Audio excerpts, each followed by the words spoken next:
Estos son los argumentos que daba Ruth Luque, congresista que está en comunicación en este momento con nosotros. ¿Cómo le va, Ruth Luque? La saluda Darío Misraji.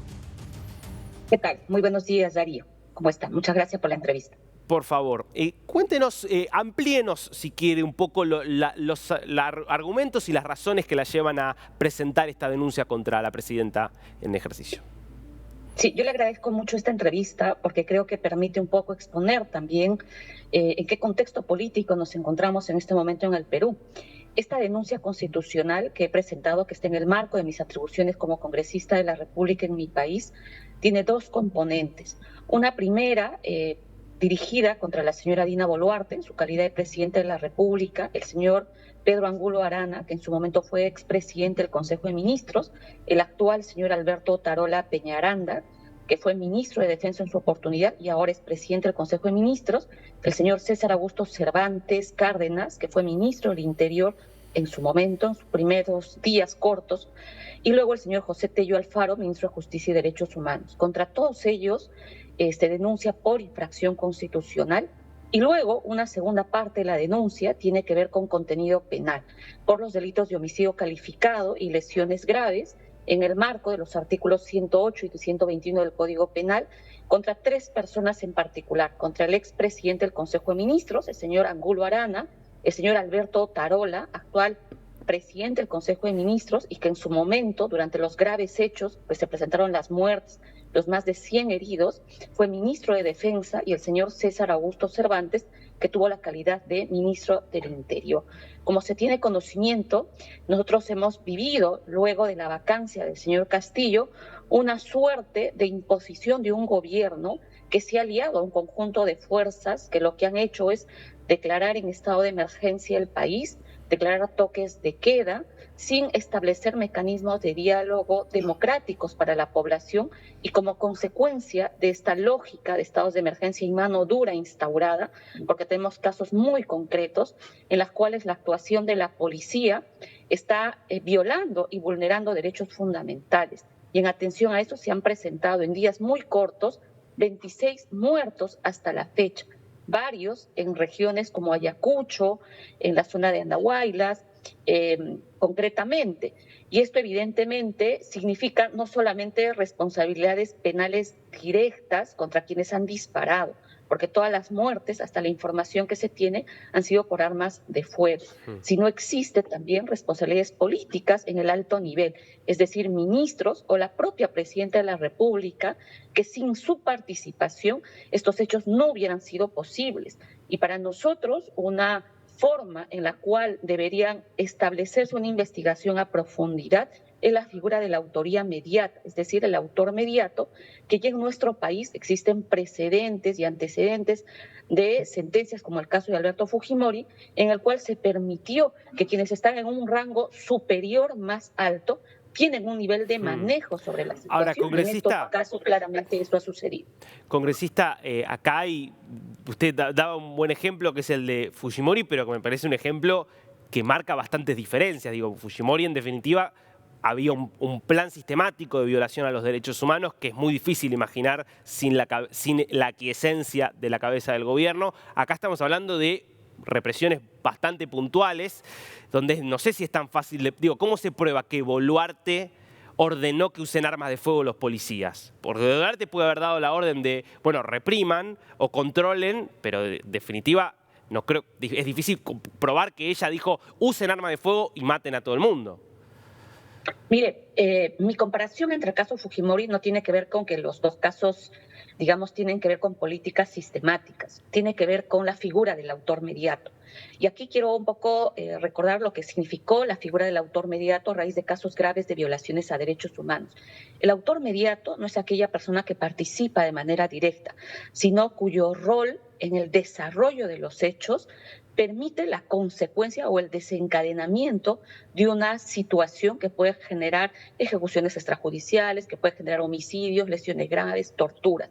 Y en este caso, las Fuerzas Armadas, además con participación, ¿no es cierto?, de la Policía Nacional, porque aquí han participado Policía Nacional y Fuerzas Armadas de manera conjunta, no lo hubieran hecho si en el estado superior, es decir, en arriba, en la cadena de mando más arriba, no hubiera habido personas que hubieran ordenado o hubieran dispuesto. Yo no digo que se haya generado una disposición de maten. O sea, en ninguna planificación de ningún delito hay una orden directa, salvo algunas organizaciones criminales que sí lo hacen.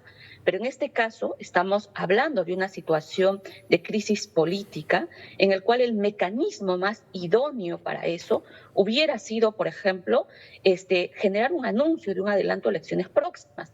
Pero las medidas tomadas que tienen que ver con una declaratoria de emergencia pronta, toques de queda, un uso de fuerza desmedido, en el cual le digamos solamente que las policías del nivel más inferior, suboficiales, se hagan responsables y no buscar o investigar una responsabilidad hacia arriba, quienes ordenaron, quienes dispusieron, a mí me parecería que eso no corresponde. Y por esa razón yo he presentado esta denuncia, donde en mi opinión la Fiscalía sí debe investigar en su calidad de autores mediatos en su momento a quienes fue presidente del Consejo de Ministros, a quienes suscribieron estas disposiciones y estuvieron a cargo, que fue el ministro del Interior, el ministro de Defensa. Y con relación a la señora Dina Boluarte, yo creo que la Fiscalía sí debe tomar de oficio una disposición y decisión de abrir una investigación, así como ha hecho en otros casos, porque en este momento el artículo 117 de la Constitución Política establece un parámetro específico a quienes acusas. Entonces, yo espero que esta denuncia constitucional que he presentado pueda ser revisada, porque hay una cosa que ha sucedido en mi país, que es en realidad muchas de las muertes que se presentan en el marco de conflictos o protestas sociales terminan en impunidad. Lo mismo ha sucedido en el gobierno ilegítimo corto del señor Merino, donde hemos tenido 2 muertes, hemos tenido más de 45 heridos de gravedad, y lo que ha sucedido en el Congreso de la República es que no se ha aprobado, se ha archivado, se ha generado un blindaje y se ha impedido que se investigue. Usted, más allá de su responsabilidad, de la responsabilidad de la presidenta en la represión, ¿usted considera que es legítimo el gobierno de Boluarte la forma en la cual ella accedió a la presidencia? A ver, yo creo que hay que definir qué es legitimidad, ¿no? Porque eso, lamentablemente, en mi país no nos preguntan el concepto de legitimidad. Y para mí la legitimidad no tiene que ver con una legitimidad de parte de la clase política desprestigiada, porque en mi país la clase política estamos desprestigiados. La legitimidad tiene que ver con una voluntad de legitimidad social de parte de la población. Y el gobierno de la señora Dina Boluarte, desde mi opinión, no tiene esa legitimidad social por parte de la población. Indistintamente de qué generó el desencadenamiento de los hechos, creo que es importante entender que la victoria del señor Pedro Castillo fue una expresión de un sector amplio de la ciudadanía que no se veía representado políticamente en los sectores de poder. Fue ese sector excluido en mi país, y por eso es que lleva un voto mayoritario de la población pobre, las comunidades campesinas, las comunidades indígenas, que defendieron su voto, y lo hicieron los primeros días porque hubo fuerzas políticas que plantearon la lógica del fraude electoral. Eso algunos hoy pretenden borrar, que no es el inicio de esta crisis, me refiero a esta crisis actual. Congresista, recordemos igual, ¿no?, que Castillo en primera vuelta sacó el 18% de los votos, digo, lejos de la mayoría. Termina ganando en segunda vuelta porque la rival era Keiko Fujimori, de la misma forma que Pedro Pablo Kuczynski había ganado también porque la rival era justamente Keiko Fujimori. Parece que fue un voto más anti-Fujimori que Castillo. Digo, presentar a Castillo como el líder de los pobres me parece que es una desvirtuación, ¿no?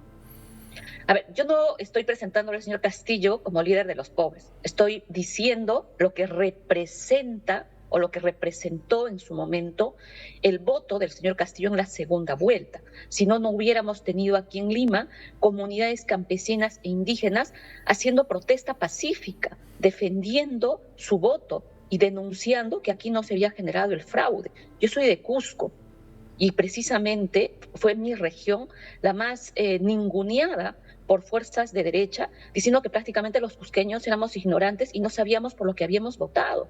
Hubieron provincias aquí, comunidades enteras que votaron al 100% de Castillo. Entonces, yo creo que hay que entender que sí ha habido una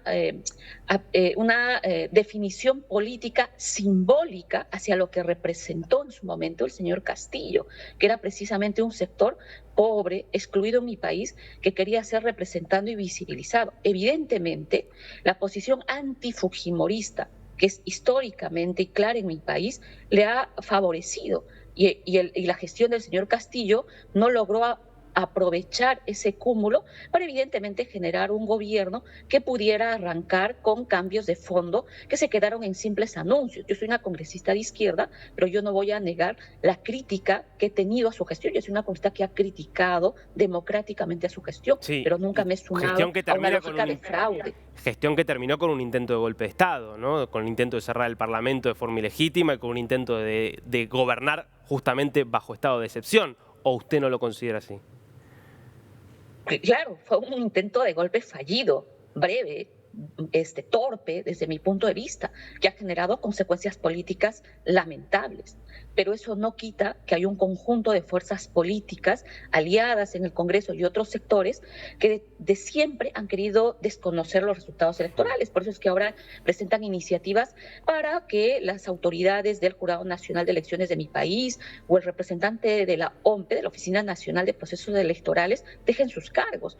Y eso es una locura en medio de un contexto en el cual lo que deberíamos velar la clase política es por hacer una transición ordenada, un adelanto de elecciones, donde desde lo que yo planteo son tres cosas rigurosas que deberíamos cumplir todos. Uno, garantizar de manera irrestricta derechos fundamentales para todas las personas. Dos, generar reformas mínimas, porque hay un alto desprestigio. Y tres, darle un mecanismo de apertura a la población para que tenga una definición y legitimidad sobre algunas reformas mínimas. Claro. Porque de no hacerse, creo que eso puede abrir un escenario de mayor polarización en mi país. Congresista, muchísimas gracias por este tiempo con DNews. Muchas gracias. Buenos días.